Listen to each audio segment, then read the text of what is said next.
Saludos. Hoy nos vamos a sumergir, bastante a fondo en el universo complejo y, la verdad, siempre cambiante del black metal.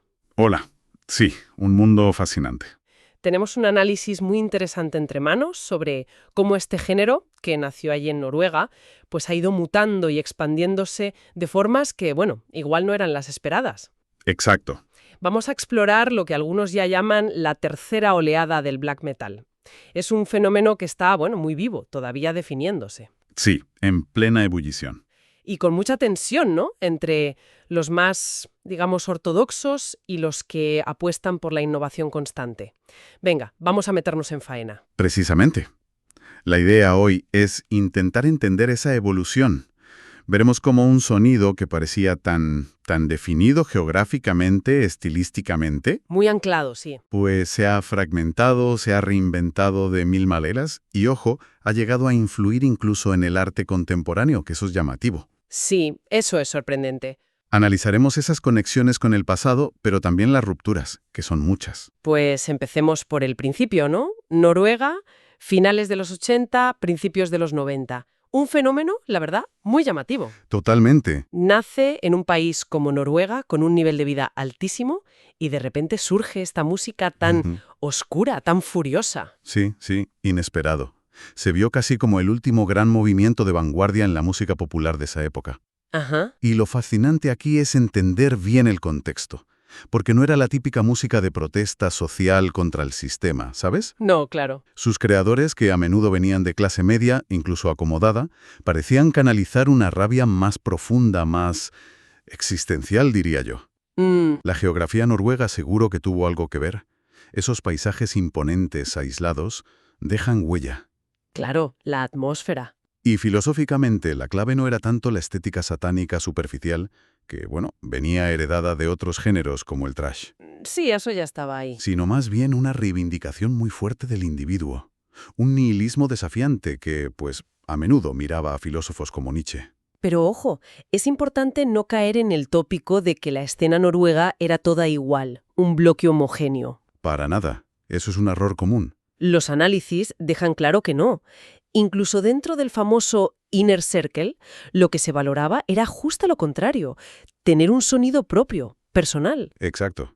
Es que Burzum no sonaba como Dark Throne ni de lejos. Claro.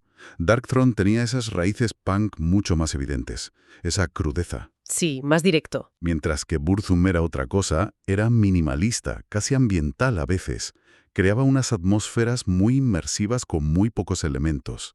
Y la experimentación ya estaba ahí desde el principio, rompiendo cualquier supuesta ortodoxia. Totalmente. Piensa en Ulver, por ejemplo. Empezaron con un black metal muy canónico, muy de libro.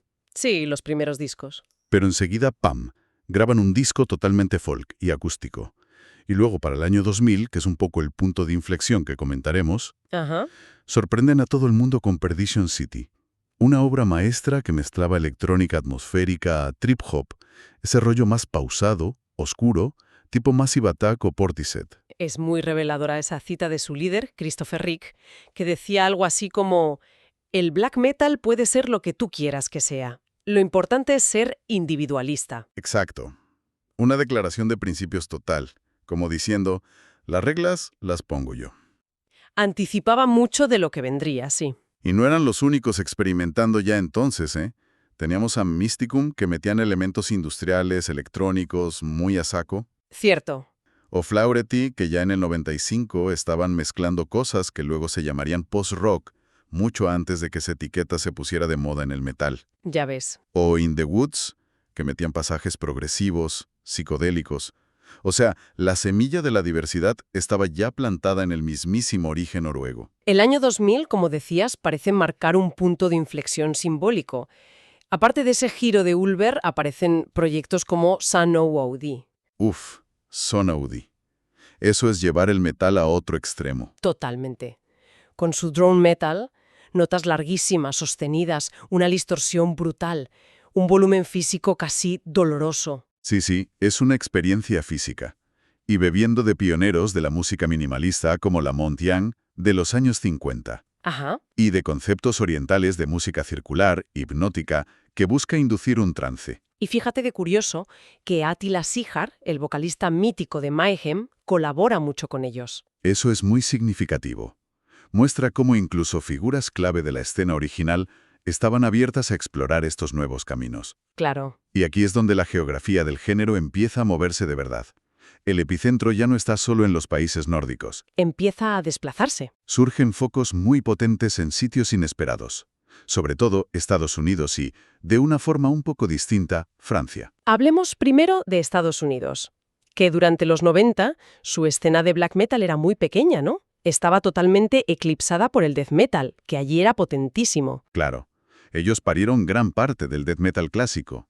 Pero este género sufrió un golpe fuerte con la explosión del grunge y el rock alternativo a principios de los 90. Sí, el panorama cambió mucho. Muchas bandas intentaron adaptarse, otras se fueron hacia el nu metal, que estaba surgiendo. Y el death metal más puro se replegó, ¿no? Al underground. Exacto. Se volvió aún más extremo y técnico con el brutal death, casi encerrándose en sí mismo, en un circuito muy específico. Entonces, ese vacío comercial y estilístico, Sumado al impacto brutal de Internet, que empezó a tirar abajo las barreras entre escenas locales, entre géneros, claro, la información fluía de otra manera. pues creó el caldo de cultivo perfecto para que el black metal echara raíces y sobre todo mutara en Estados Unidos. Y aquí es donde la cosa se pone muy interesante, porque aparece una nueva generación de músicos americanos que ya no veían raro mezclar influencias muy distintas. Para nada. Podían ser fans de Burzum y a la vez escuchar My Bloody Valentine, por ejemplo. Los pioneros del shoegaze, sí. Esas guitarras etéreas. O el sludge denso y pantanoso de I Hate God, o incluso el rock espacial de Hawkwind. Mezclas impensables antes. El foco ya no estaba tanto en la pura agresividad o la velocidad. Esos límites ya se habían explorado casi hasta el extremo. Era difícil ser más rápido o más brutal, ¿no? Claro, sin comprometer la integridad física del batería. Era complicado. La nueva prioridad era otra. La experimentación, la atmósfera, buscar nuevas texturas, nuevas emociones dentro de esa oscuridad inherente. Y esta apertura dio lugar a bandas realmente interesantes en Estados Unidos. Y lo clave es cómo estos músicos que no tenían el contexto noruego de bosques y vikingos, Claro, no podían cantar sobre Odín en Oregón. pues se apropiaron de la filosofía del black metal, el individualismo, la alienación, el nihilismo, y la adaptaron a su propia realidad, a menudo más urbana. Y la mezclaron sin complejos. Un ejemplo claro es Agalok, de Portland. Mantuvieron esa conexión con el black metal ambiental noruego, pero le metieron elementos de folk norteamericano, de post-rock, ese rock instrumental atmosférico y la melancolía del doom metal. Pioneros en esa fusión. Luego está Ludicra, de San Francisco. Quizá menos conocidos, pero muy interesantes. Y con vocalista femenina, que era algo muy raro. Sí, destacable. Y fueron de los primeros en cometer la herejía, según los cánones iniciales, de mezclar black metal con la energía del hardcore. Anatema para Euronymous. Totalmente. Y sus letras, pues eso, se alejaban de los bosques para hablar de cosas más urbanas. Drogas, la vida en la calle, pero siempre desde una perspectiva oscura, existencial. También hay que mencionar a Leviathan, el proyecto de Rest, de California. Muy prolífico, sobre todo al principio, con muchas demos, siguiendo esa tradición más underground. Sonido crudo, ¿no? Muy crudo, agresivo, producción mínima, casi abrasiva. Pero mete elementos de psicodelia oscura y pasajes ambientales que buscan una especie de trascendencia negativa, por llamarlo así. Interesante eso de trascendencia negativa. Hay quien conecta esa búsqueda de incomodidad con ideas del filósofo Adorno, que defendía que el arte moderno debía ser disonante, difícil, para resistir la banalidad. Ajá. Y el título de uno de sus discos, Massive Conspiracy Against All Life, Conspiración masiva contra toda vida, pues bueno, evoca ese pesimismo cósmico claramente. Luego están Wolves in the Throne Room, que quizás son los más conocidos de esta corriente americana. Sí, tuvieron bastante repercusión mediática, incluso fuera del metal. Lo que les trajo críticas de los puristas, claro. Siempre pasa. Su propuesta es un black metal muy atmosférico, muy ambiental, pero con una filosofía ecologista casi comunitaria, inspirada en gente como Thoreau, el escritor americano de la vida sencilla en la naturaleza. Y algunos lo vieron como demasiado luminoso o positivo para el género. Bueno, rompía con la negrura absoluta de otros, sí. Y no podemos olvidar a Craleis, de Nueva York, un caso fascinante de experimentación técnica. Sí. Músicos que vienen de bandas de metal extremo muy técnico como Gorguts. Palabras mayores. Y llevaron la técnica del trémolo picking, ese rasgueo rapidísimo y continuo típico del black metal, a niveles de velocidad y complejidad casi inhumanos. Buscando un efecto hipnótico, ¿no? Con estructuras repetitivas. Exacto. Estructuras circulares, temas largos, se inspiran en parte en el krautrock alemán de los 70, ese rock experimental de Can, Neu. Buscan hipnotizar al oyente. Es muy llamativo cómo todas estas bandas, cada una a su manera, tuvieron que forjarse una mitología propia. No podían copiar sin más la iconografía nórdica. Claro, se centraron en la esencia, individualismo o nihilismo, pero aplicada a su entorno. Como decía Rest de Leviathan, que le daba más miedo el camello de su barrio que alguien disfrazado. Exacto. Refleja esa tensión tan americana, ¿no? Reconocer las raíces europeas, pero a la vez necesitar rebelarse, crear algo propio desde su realidad. Una mezcla de admiración y ganas de romper con ello. Muy bien explicado. Bueno, pues ahora crucemos el charco. Vámonos a Francia. Aquí la conexión con las raíces podía parecer más lógica por antecedentes como Les Légions Noires en los 90. Sí, Mutilation, Blood Tepes. Aunque esa escena era extremadamente hermética, muy de culto, su impacto real en su día fue limitado fuera de círculos muy concretos. Claro. Las bandas francesas que surgieron después, y que sí han tenido un gran impacto, destacan por mantener ese espíritu original de individualismo radical, de oscuridad, pero llevándolo a una vanguardia y una complejidad técnica impresionantes. Son menos una escena y más proyectos individuales muy potentes, quizás. Sí, yo creo que sí. El caso más emblemático es Deathspell Omega. Son increíblemente técnicos, complejos, unos maestros usando la disonancia para crear atmósferas opresivas, agobiantes. Y mantienen un secretismo total, ¿verdad? Absoluto. Nada de conciertos ni fotos, apenas merchandising. Cultivan una visión casi elitista de la música. Esto es lo que hay. Si te interesa, búscalo y descífralo. Provocador. Y lo curioso es que en una de las poquísimas entrevistas que han dado, citaron como influencia al guitarrista clásico español Andrés Segovia. Toma ya. Anda, qué mezcla más inesperada. Da una idea de su amplitud de miras, desde luego. Y el otro gran nombre francés es Blut aus Nord, el proyecto de Binswald, considerado por muchos un genio del metal extremo. Lleva mucho tiempo activo, ¿no? Desde 1995. Y ya su primer álbum, Ultima Thule, que compuso con 16 años, se comparó con lo más atmosférico de Burzum. Con 16 años. Sí. Y desde entonces no ha parado de evolucionar. En sus trabajos más recientes mete elementos industriales muy marcados que recuerdan a Godflesh o texturas más cercanas al post-metal de Jesu. Una discografía impecable y fundamental para entender la vanguardia actual. Muy interesante.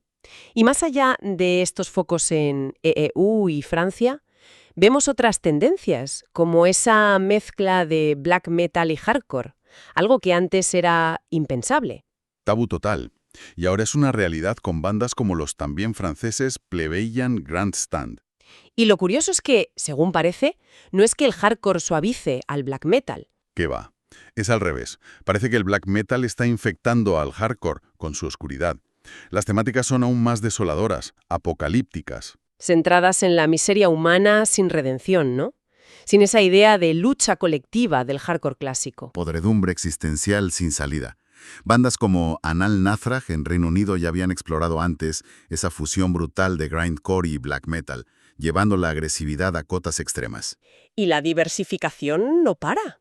Tenemos a Oranssi Pazuzu en Finlandia, mezclando black metal con psicodelia de los 60 y 70, rollo space rock tipo Hawkwind, muy personal. Sí, muy originales.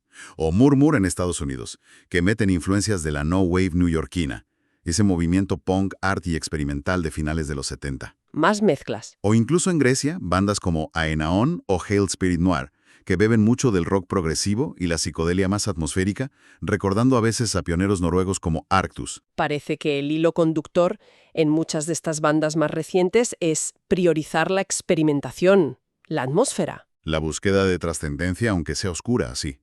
Por encima de la simple agresividad o velocidad, que son territorios quizás ya muy explorados. Se buscan otras vías para impactar, para evocar.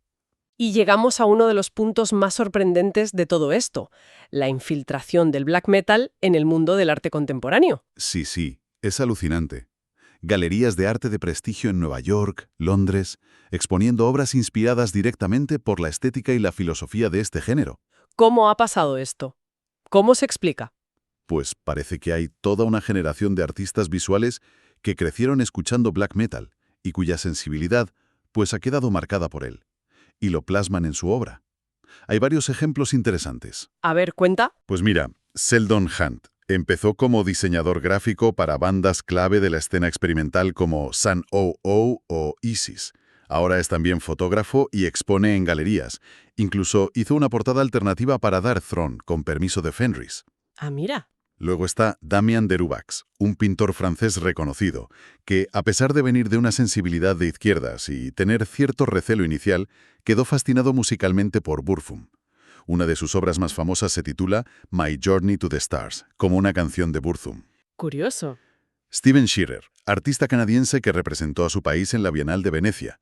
Tiene obras inspiradas directamente en Dead, el cantante de Mayhem, y ha hecho murales gigantes en fachadas con títulos como Funeral o Armageddon, claramente metalero. Vaya. Bjarne Melgaard, un pintor expresionista noruego. Hay una escena en el documental Until the Light Takes Us donde se ve a Fenris de Dark Throne visitando una expo suya. Un poco desconcertado, la verdad. Me imagino. O Banks Violet, artista neoyorquino. Su instalación, Church, era la estructura quemada de una iglesia, y cuando se presentó en Londres, iba acompañada de música creada para la ocasión por Snorre Ruch de Thorns, otra figura pionera noruega. Es increíble esa conexión. Y uno se pregunta por qué el black metal conecta tanto con el arte visual. Quizás más que otros géneros extremos como el death metal, que también tiene su estética. Bueno, se sugiere que podría ser por el fuerte énfasis del black metal en la melodía evocadora, en crear atmósferas inmersivas, en esa búsqueda de lo sublime, de lo trascendente, aunque sea desde lo oscuro. Tiene un cierto misterio, ¿no? Una ambigüedad. Exacto, que puede ser muy sugerente para un artista visual. Eso sí, también se apunta que bandas más recientes de death metal técnico y atmosférico, como Portal o Ulcerate, con sus temas de horror cósmico y disonancia abstracta, también están empezando a interesar en esos círculos. O sea que la conexión sigue viva. Parece que sí. Es una relación fascinante entre sonido y visión. Entonces, ¿qué panorama nos deja todo esto? El black metal demuestra ser algo muy vivo, ¿no? Nada de una pieza de museo anclada en Noruega. Para nada. Ha roto sus moldes originales, se ha dispersado por todo el mundo, ha mutado estilísticamente absorbiendo de todo. Folk, post-rock, electrónica, psicodelia. De todo, sí. Y ha terminado contagiando a otras disciplinas artísticas. Casi como pasó con el punk, ¿no? Que se convirtió más en una actitud, una estética oscura, reconocible y adaptable, que en unas reglas musicales fijas. Es de una buena comparación, sí. Lo que nos deja con una pregunta final para reflexionar. A ver. Con esta transformación constante, con esta disolución de fronteras, ¿qué define realmente al black metal hoy? ¿Sigue siendo el sonido original? ¿Es la iconografía, aunque también cambie? ¿Es una filosofía de individualismo y nihilismo? ¿O quizás? ¿O es que, precisamente por su naturaleza expansiva y experimental, siempre se va a escapar de una definición fija mientras sigue su viaje hacia territorios desconocidos? Una pregunta difícil de responder. Complejo, desde luego, y un ejemplo apasionante de cómo evoluciona la música extrema. Sin duda. Una exploración profunda, llena de matices. Esperamos que haya resultado reveladora. Hasta la próxima. Hasta la próxima.